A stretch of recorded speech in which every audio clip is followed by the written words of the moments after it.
चलिए, अब तक के वीडियो में हमने जाना था निर्देशांक ज्यामिति का कुछ भाग। जैसे कि हम बताए थे कि निर्देशांक ज्यामिति में हम इसको निर्देशांक ज्यामिति कहते हैं। इसको निर्देशांक कहा जाता है। इस निर्देशांक में क्या होता है, हमारा एक भाग ऊपर से नीचे की ओर आता है और दूसरा भाग दाएं से बाएं की ओर जाता है। ऊपर से नीचे आने वाले निर्देशांक को हम तीन नाम से जानते हैं। एक कोटि, दूसरा ऊर्ध्वाधर रेखा और तीसरी खड़ी रेखा। कोटि रेखा, ऊर्ध्वाधर रेखा और खड़ी रेखा। उसी तरह दाएं से बाएं जाने वाले अक्ष को हम बोलते हैं, दाएं से बाएं जाने वाली रेखा को भुज रेखा, क्षैतिज रेखा और पड़ी रेखा।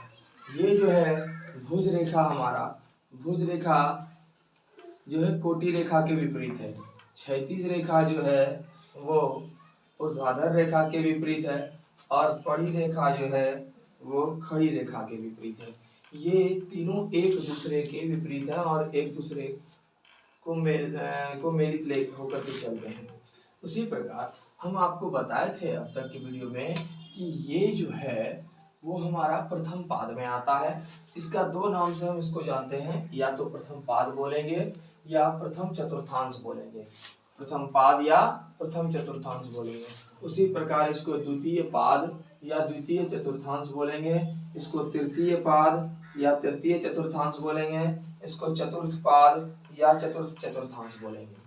और इसमें जो है हमारा क्या होता है, ये दो चीज हम बता रहे हैं कि दाएं से बाएं जाने वाली रेखा को, दाएं से बाएं जाने वाली रेखा को भुज कहा जाता है। इस भुज को हम अंग्रेजी में अवशिषा कहते हैं और ऊपर से नीचे आने वाली रेखा को कोटि बोला जाता है, जिसको ऑर्डिनेट कहा जाता है।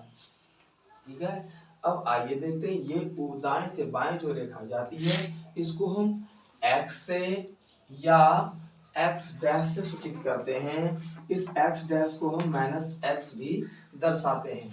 उसी प्रकार हम ऊपर से नीचे आने वाली रेखा को y या y प्लस बोलते हैं। इस प्रकार यहाँ x है, यहाँ x में प्लस छुपा हुआ होता है, ये प्लस दर्शाया नहीं जाता।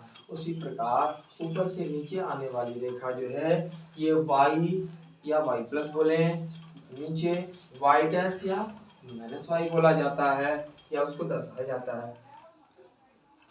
अब देखिए इस दोनों पाद के बीच में हम, जब ये y पाद है और ये x पाद है, दोनों पाद के बीच में हमारा कोई भी पॉजिटिव नंबर ही आएगा, यानी धनात्मक संख्या ही आएगा, क्योंकि ये दोनों धनात्मक संख्या होगा। और दोनों धनात्मक संख्या में हमको ये बताया जाता है कि यहाँ x जो है आगे वाला x होता है और पाछे वाला y होता है।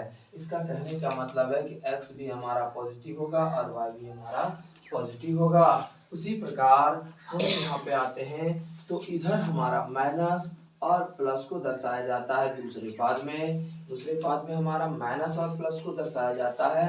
यहाँ माइनस प्लस कहने का अर्थ होता है कि -x और प्लस y होता है, ये हमारा इसका तात्पर्य है।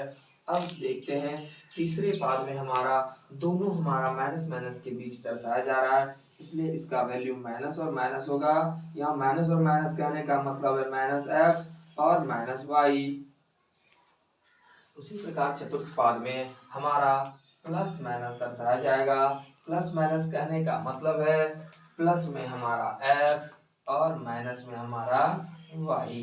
ठीक है, तो ये चीज हमको दर्शाया जा रहा है। अब इस चीज के अनुसार हम आते हैं, आपको बताते हैं ये जिस बिंदु पर ये इसको काट रही है, एक रेखा दूसरे रेखा को जिस बिंदु पर काट रही है वो रेखा हमारा कहलाता है मूल बिंदु, प्रतिच्छेदी बिंदु, ठीक है, मध्य बिंदु, केंद्र बिंदु। ठीक है, इसलिए जो है हम इस रेखा को इस तरीके से इस बिंदु को जानते हैं। इसके बाद की जब बात आती है तो देखिए इसको हम किस प्रकार देखेंगे। अब हम चलते हैं कि अगर आपको बताया जाए या कोई पूछा जाए कि इस प्रकार के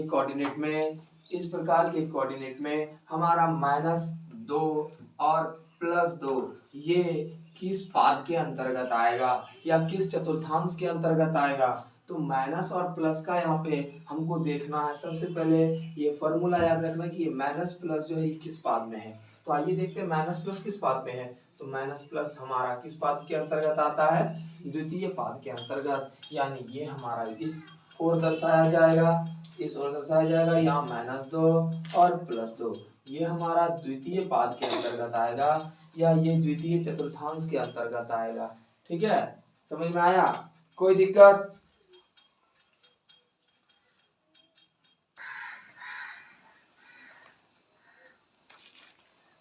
तो इसमें जो है अभी तक हम जाने पाद। अब पाद में कहां कहां से कौन कौन सा पाद होगा, इसी प्रकार अगर आपको कोई भी पूछे तो आप उसका जवाब सरलता से दे सकते हो। जैसे कि अगर कोई बोल रहा है कि हम -4 और -3 लेना है, तो ये माइनस माइनस का एक एक है, माइनस और माइनस का है, तो माइनस माइनस का एक एक कहाँ आता है हमारा, तो ये माइनस और माइनस का जो कहानी हो रहा है, वो माइनस और माइनस का कहानी जिस पाद में आ रहा है उस पाद का नाम है हमारा तृतीय पाद। ये तृतीय पाद में आ रहा है। सिर्फ याद रखना है कि ये फॉर्मूला किसके लिए लग रहा है, बस आ जाना उसके ऊपर और वो हमारा आंसर हो जाएगा। तो इस प्रकार हो गया। अब इसके बाद की बात है, चलिए इसको क्लियर करते हैं।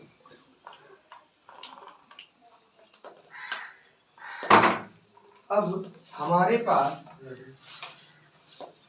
पास अब है ये दूरी, इस दूरी में पॉजिटिव और नेगेटिव, इस दूरी में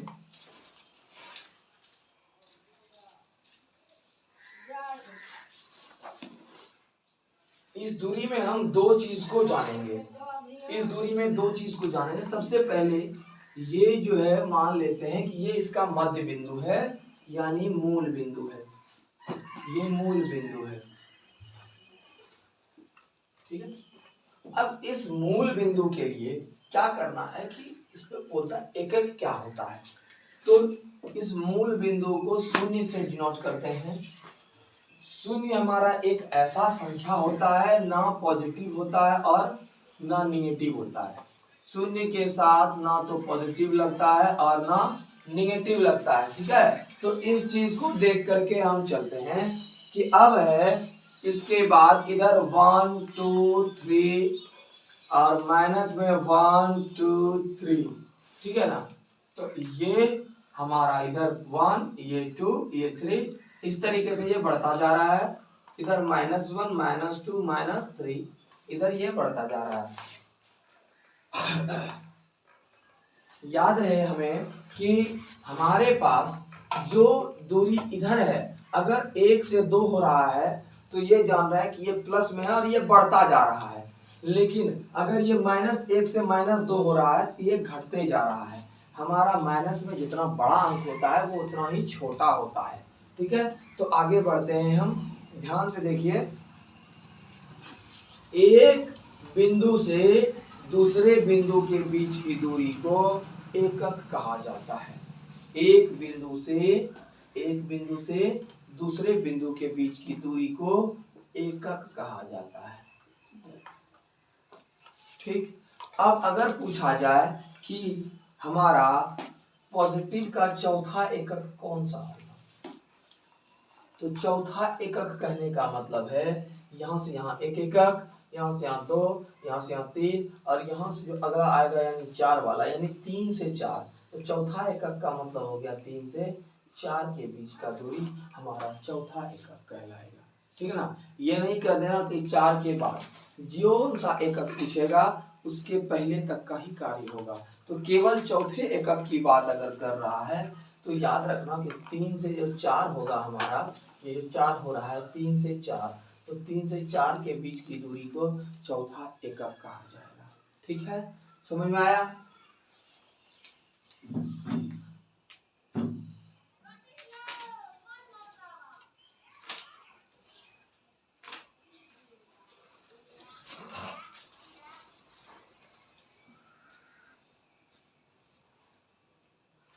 अब अगर बोलेगा कि इस निर्देशांक के अनुसार हमारा क्षैतिज रेखा कौन सा है, चलिए इसको हम क्लियर कर दें। चलिए अब इसको नहीं देखना, ध्यान से देखिए इस चीज को। ये निर्देशांक हमारे पास दिया हुआ है और इस निर्देशांक के अंतर्गत बोलेगा क्षैतिज रेखा कौन सा है। तो हम पहले से जानते हैं कि क्षैतिज रेखा हमारा दाएं से बाएं की ओर होती है। ठीक है, जो रेखा दाएं से बाएं की ओर है उसको क्षैतिज रेखा कहा जाएगा। ठीक है, भुज रेखा कहा जाएगा और पड़ी रेखा कहा जाएगा। तीन नाम है उसका। क्या नाम है दाएं से बाएं ओर वाली रेखा का? क्षैतिज रेखा, भुज रेखा और पड़ी रेखा। ऊपर से नीचे की ओर जो रेखा होती है उसको ऊर्ध्वाधर रेखा कहा जाता है। ऊपर से नीचे की ओर रेखा जो होती है उसे ऊर्ध्वाधर रेखा कहा जाता है। ठीक है, उसे दूसरे शब्दों में पहले उसे ऊर्ध्वाधर रेखा कहा जाता है, दूसरा उसको पड़ी रेखा खड़ी रेखा कहा जाता है और तीसरा उसको कोटि रेखा कहा जाता है। ऊपर से नीचे आने वाली रेखा को कोटि रेखा कहा जाता है, खड़ी रेखा कहा जाता है और ऊर्ध्वाधर रेखा कहा जाता है। समझ में आ गया? ठीक है,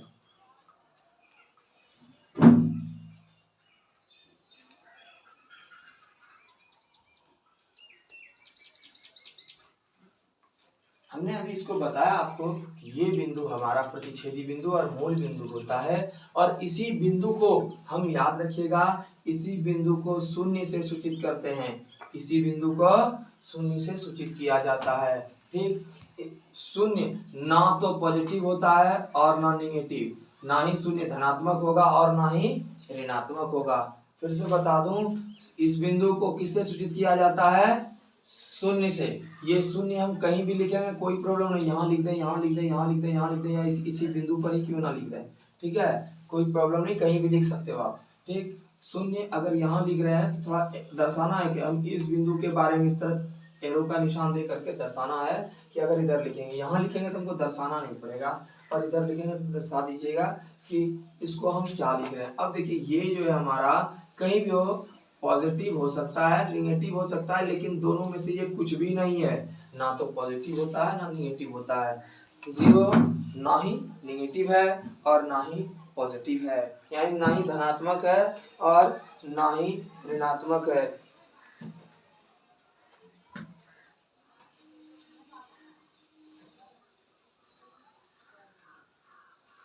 देखिए,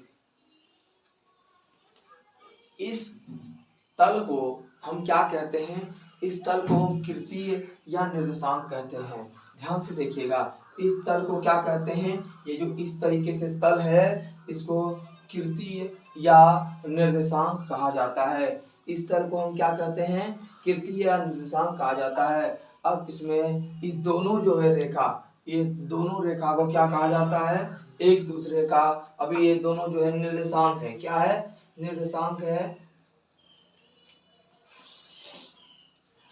ठीक है, अब आगे चलते हैं।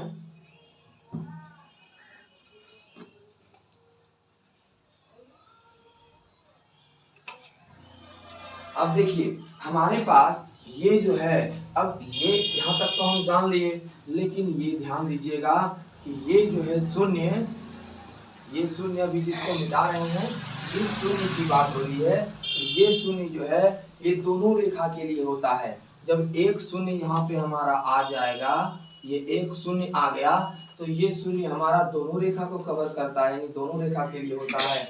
y वाली रेखा के लिए भी ये शून्य है और x वाली रेखा के लिए भी ये शून्य है। यानी इस शून्य को हम क्या कहते हैं? इस शून्य को कहते हैं 0 0, यानी एक शून्य जो है x के लिए है और दूसरा शून्य जो है y के लिए है। जब इस जगह को हम शून्य मानते हैं, यानी शून्य मानते क्या है? ये शून्य ही होता है और इसको जो है 0 और 0 से सूचित किया जाता है। 0 और 0 से इसलिए सूचित किया जाता है कि ये जो है हमारा आगे वाला x के लिए और पीछे वाला y के लिए होता है। ये ना ही माइनस में होता है और ना ही प्लस में होता है। ठीक है।